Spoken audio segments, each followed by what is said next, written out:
Salut tout le monde, j'espère que vous allez bien, je suis extrêmement content aujourd'hui de vous retrouver cette nouvelle petite vidéo. Vous l'attendez depuis plusieurs semaines cette vidéo, pourquoi? Parce que c'est la suite d'une vidéo que j'ai déjà faite il y a quelques semaines du coup. Une vidéo dans laquelle je vous présentais 10 films que j'aimais bien et que la communauté cinéphile de manière générale n'aimait pas. Des films pas du tout populaires mais que moi j'aimais bien.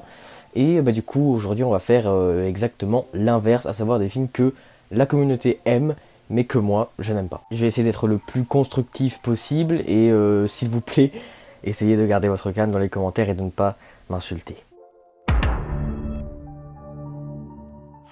On va commencer direct avec un film d'horreur, un slasher que je pensais que j'allais l'aimer en le voyant et en fait j'ai trouvé ça pas catastrophique mais je comprends pas la hype en fait. C'est tout simplement le film qui sort d'un livre d'ailleurs, American Psycho. On n'a pas encore fini. Je risque d'avoir du mal à me contrôler.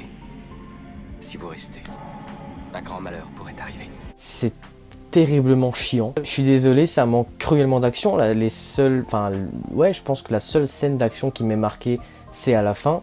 Le reste, c'est super chiant. C'est de la musique classique, des plans sur Patrick Bateman, des discussions et c'est tout. C'est ultra chiant, franchement je m'attendais vraiment à mieux. Peut-être que c'est juste l'adaptation du livre qui est bonne parce que le livre est comme ça, peut-être, ok, mais on est au cinéma, merde, on n'est pas en littérature. La littérature, si c'est chiant c'est pas grave, le cinéma si c'est chiant c'est un peu plus compliqué. Le film est vraiment pas beau à voir, franchement j'avais vraiment l'impression de voir un film amateur filmé avec un iPhone.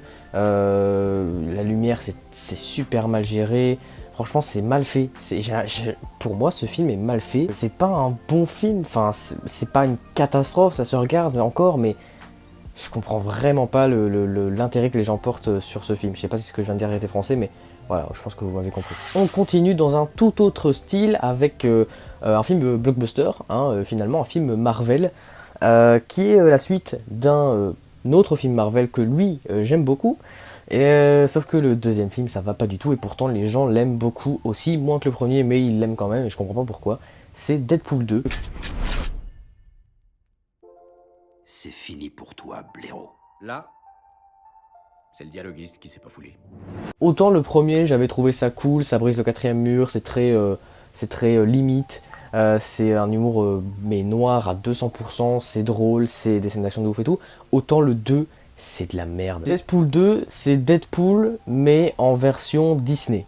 Et ça marche pas du tout en fait, parce que Deadpool et Disney, voilà, ça va pas ensemble. C'est un Deadpool 2 coloré avec des gros méchants, Josh Brolin qui joue...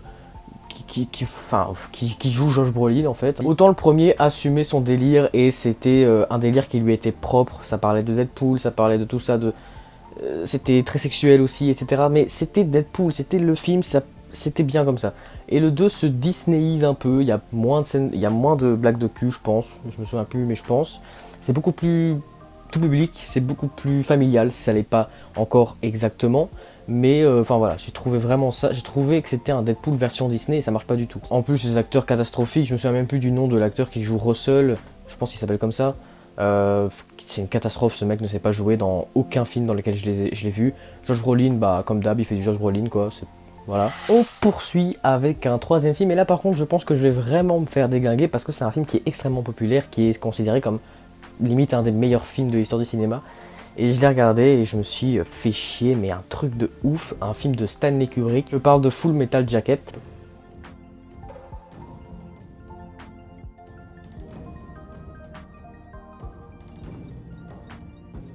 Full Metal Jacket, c'est terriblement chiant. Ce qui est chaud, c'est que c'est chiant alors que c'est super court. Et pourtant, en fait, le film est divisé en deux parties. Une partie qui se déroule dans un camp militaire et une autre qui se déroule pendant la guerre du Vietnam, si je dis pas de bêtises. Et la partie qui se déroule pendant le camp militaire, qui représente un peu moins de la moitié du film, cette partie-là, elle est très cool. Elle est cool, des bons personnages, des bons acteurs, et il se passe beaucoup de choses, c'est très divertissant et tout. Sur cette partie-là, il n'y a pas grand-chose à dire, mais pour la partie Vietnam, c'est chiant, tu t'en bats les steaks des personnages maintenant que... je vais spoiler, il y a un petit... couper le son ou avancer la vidéo. À partir du moment où le major, je sais même pas comment on appelle ça, et le sergent Baleine sont morts, Ça n'a aucun intérêt le film. Ce sont les deux personnages centraux du film. Ce serait comme tuer Harry Potter et Dumbledore en plein milieu d'Harry Potter 1. Qu'est-ce que tu fais de la seconde partie d'Harry Potter 1? Mais les gens ils s'en foutent. Et non, franchement, la deuxième partie du film est nulle, chiante, on s'en fout. Et j'ai trouvé ce film extrêmement surcoté. On change encore une fois de style, mais vraiment grave, avec un film d'animation, un film pour enfants que j'ai acheté en Blu-ray et que j'ai testé du coup pour la première fois, enfin que j'ai regardé pour la première fois grâce à ce Blu-ray et j'ai trouvé ça vraiment naze. La grande aventure Lego. Salut, je m'appelle Emmett. Je vais pas vous mentir, hein, je comprends rien à ce qui se passe, absolument rien. Ou Lego The Movie en version originale, bref, ce film est nul. Encore l'animation Lego, je trouve ça sympa. Pour ceux qui jouent au Lego pour les enfants, c'est vraiment cool. Et l'histoire, c'est de la merde. C'est une histoire tellement prévisible du début à la fin, les personnages t'en as rien à foutre. Bon, là vous allez vous dire, oui mais tu te prends trop la tête, c'est un film pour enfants. Peut-être. Peut-être que je suis un peu trop chiant parce que voilà, c'est un film pour enfants, mais quand même, c'est pas parce que c'est des enfants qu'il faut leur donner de la merde. D'ailleurs, si le film a marché, c'est juste parce qu'il y a plein de références cinématographiques et pop culture dans le film. Il y a un moment, enfin il y a une scène où on voit plein de personnages cultes de la pop culture. Il me semble qu'il y a Gandalf, Dumbledore, des personnages de Star Wars et tout. Forcément que si tu mets ça, le film va marcher. Mais si t'enlèves ça, il reste quoi dans le film? C'est plat, les personnages on s'en fout. L'humour ne marche pas du tout.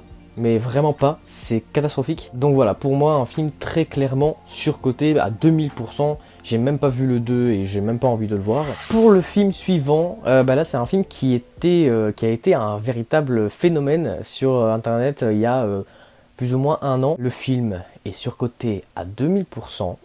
C'est le film turc, j'ai la flemme de prononcer le titre.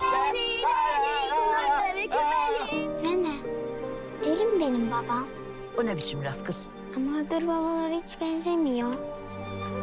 Çünkü senin baba Le film turc, hein, le fameux film turc, le seul film turc qu'on a vu, hein, on va pas se mentir, c'est Forrest Gump mélangé à La Ligne Verte, mélangé à des acteurs pas connus, et du coup, bah forcément, ça marche. On met un handicapé avec une petite fille, une grand-mère, un handicapé qui est victime d'une injustice judiciaire, d'une erreur judiciaire, et bah forcément, ça marche. À 2000% que ça marche. Qu'est-ce que... Mais le film avait marché avant même sa sortie. Je suis désolé, mais l'histoire... Ouais, ça peut faire pleurer si vous avez jamais vu un seul film de votre vie, mais franchement, c'est du réchauffé, on a déjà vu ça des centaines de fois, ça marche plus ça normalement, ça marchait dans les années 80, 90, 2000, à la limite, ça marche plus à l'heure actuelle les gars, faut arrêter, vous pleurez devant ça, mais sérieux quoi. Donc non, franchement, le film ne doit son succès que parce qu'il est turc. Je pense que si le film avait été américain avec des acteurs américains, il serait passé inaperçu parce que les gens ne se seraient pas intéressés au film, même si ça avait été la même qualité. Hein. Franchement, le film est banal. Il est pas mauvais, le film est pas mauvais, mais il mérite absolument pas la hype qu'il a eu. C'est banal, on a déjà vu ça. Encore une fois, on change tout à fait de style de film et on va aller dans un film pour enfants, pas d'animation cette fois. Et là encore, un film très populaire, culte même, et je comprends pas. Franchement, je comprends pas, c'est un film nul. C'est Maman, j'ai raté l'avion. Did you lock up? Yeah. Do we set the timers on the lights? Mm-hmm. What else could we be forgetting? Pourquoi ce film est si populaire? Je comprends pas. À la limite, le 2, franchement, c'est un bon film. C'est un bon divertissement. C'est pas encore, c'est pas encore extraordinaire, mais franchement, le 2 m'a bien plus marqué. Le 1, c'est de la merde. Désolé, Macaulay Culkin, mais putain, mais c'est le pire acteur de l'histoire. Je n'ai pas vu récemment, je sais pas s'il s'est amélioré, je pense pas parce que... Voilà. Mais en tout cas, à l'époque, c'était catastrophique. C'était honteux. Je me demande vraiment comment le réalisateur s'est dit, mais on le garde. Encore, au niveau des acteurs, les deux qui sauvent la mise, c'est les deux acteurs qui jouent les méchants, dont Joe Pesci, j'ai oublié le nom de l'autre. L'histoire est nulle à chier, mais c'est pas possible. Une famille qui s'envole sans leur fils, et ils s'en battent les couilles. Ils reviennent même pas quand ils s'en rendent compte. Enfin, ils s'en rendent même pas compte. Enfin, je sais même plus. C'est nul, c'est pas crédible. C'est une catastrophe. Le personnage le moins intéressant du film, c'est le personnage principal. Je suis désolé, hein, c'est triste à dire, mais c'est comme ça. Bref, film surcoté à 2000%. Encore une fois, j'aime bien le deuxième qui se déroule à New York, si j'ai pas de bêtises, et qui, pour le coup, franchement, est cool. Ensuite, on va repartir sur de l'animation, mais pas sur de l'animation pour enfants. De l'animation entre guillemets pour adultes, hein, l'animation plus mature, avec un film japonais, un film des studios Ghibli, des studios que j'aime beaucoup. Et le film dont je vais parler là, c'est pas un mauvais film, mais je comprends encore une fois pas la hype. Je trouve qu'il est extrêmement surcoté et j'aime vraiment, enfin, j'aime pas trop ce film, franchement. C'est Princesse Mononoke. Porte sur le monde un regard sans haine.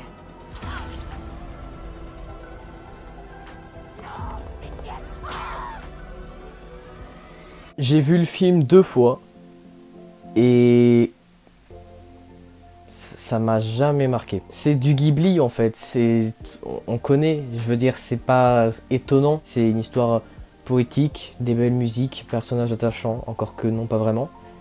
Et c'est tout. Honnêtement, dans les Ghibli qui m'ont marqué, des histoires qui m'ont marqué, évidemment, Mon voisin Totoro, Le voyage de Chihiro, Kiki la petite sorcière aussi, ou même Pompoko que j'ai vraiment bien aimé, ou encore Le château ambulant, très bon film aussi.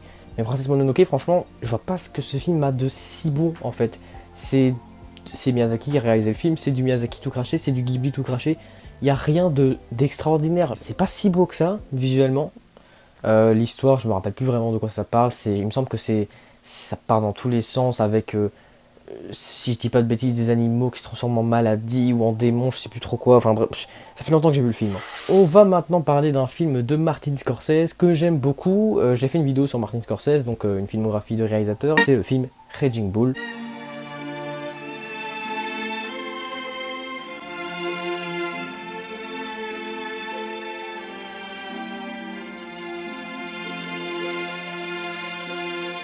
Là encore une fois, je comprends pas. C'est considéré comme le meilleur Scorsese. Dans quel monde? C'est un film dégueulasse visuellement. Mais vraiment, c'est dégueulasse niveau du son. C'est pourri. T'as vraiment l'impression que ça a été fait avec un caméscope et un petit micro du bled. L'histoire totalement oubliable. C'est juste l'histoire d'un boxeur. Point barre. C'est super long, c'est super chiant. L'histoire, tu perds le film, mais un truc de ouf. C'est pas beau encore une fois visuellement. C'est totalement oubliable. Pour moi, c'est pas un film. C'est pas un bon film, tout simplement. Je vois pas ce que les gens je vois pas pourquoi les gens l'idolâtrent à ce point. Il me reste 2 films à vous présenter. Tout d'abord, eh bien, un film que je pensais vraiment aimer, pour plusieurs raisons, et c'est un film qui a quand même valu l'Oscar du meilleur acteur à mon acteur préféré. Enfin, il l'attendait depuis très longtemps, et il ne le mérite pas. Il le méritait pour plein de films avant. Vous auriez pu le donner pour n'importe quel film avant, mais pas celui-ci. Évidemment, je parle du film The Revenant.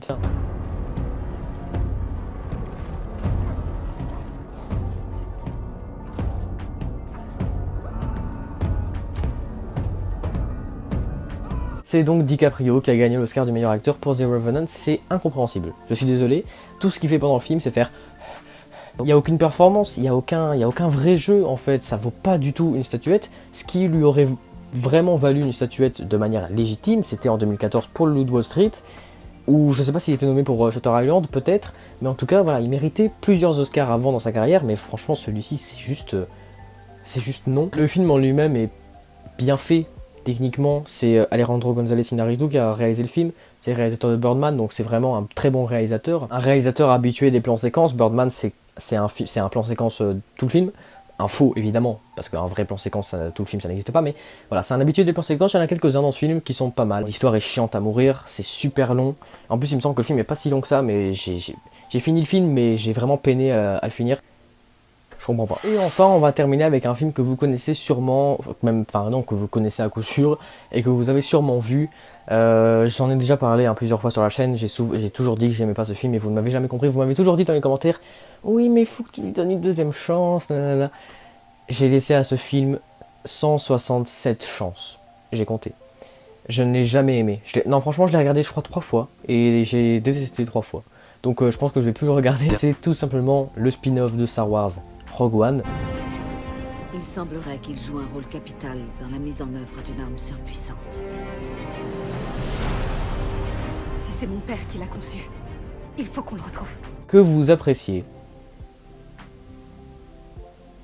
Sérieusement, je n'ai jamais compris, mais je n'ai jamais compris l'amour que les gens avaient pour ce film. Mais jamais, je ne vois rien de particulièrement bon pour vraiment aimer à ce point ce film, parce qu'il a vraiment cartonné au box-office, ça a été un truc de ouf, il a dépassé 1 milliard, et peut-être même 1,5 milliard, et peut-être même plus, et au niveau des critiques c'était très bon aussi, ça l'est toujours. Mais franchement, c'est non. Les personnages ultra inintéressants, mais c'est un truc de dingue. En plus, il va y avoir une série sur Cassian Andor. J'ai même pas envie de la voir, je vais la voir par curiosité, mais franchement, j'en ai rien à foutre. Pourtant le casting est super bon, il y a quand même Felicity Jones, Riz Ahmed, Donnie Yen, Forest Whitaker, Mads Mikkelsen aussi il me semble, enfin casting 5 étoiles même. Ce qui a je pense grandement servi au film pour que les gens l'aiment, c'est la dernière scène, tout simplement la scène qui se déroule quelques secondes avant le tout premier film Star Wars, Un Nouvel Espoir, dans laquelle on voit Dark Vador détruire des rebelles, et on voit la princesse Leia avec les plans d'étoiles de la mort. Cette scène a fait le succès du film. Si tu enlèves cette scène, le film passe inaperçu. Je suis même à 2 doigts de dire que Solo est un meilleur film que Rogue One. Pourtant j'ai détesté Solo au même point, hein. Solo c'est de la merde aussi. Mais franchement, chez Solo, il y a quand même un peu plus d'originalité, de recherche. Il y a quelque chose dans Solo. Pas grand chose, mais il y a quelque chose. Dans Rogue One, il n'y a rien. Bref, j'arrête mon arrogance pour aujourd'hui. Je suis désolé si j'ai peut-être été un peu dur dans mes propos, mais tout ce que j'ai dit dans la vidéo, je le pense. On se retrouve vendredi prochain pour un nouveau format de vidéo. D'ici là, je vous dis à très bientôt. Salut!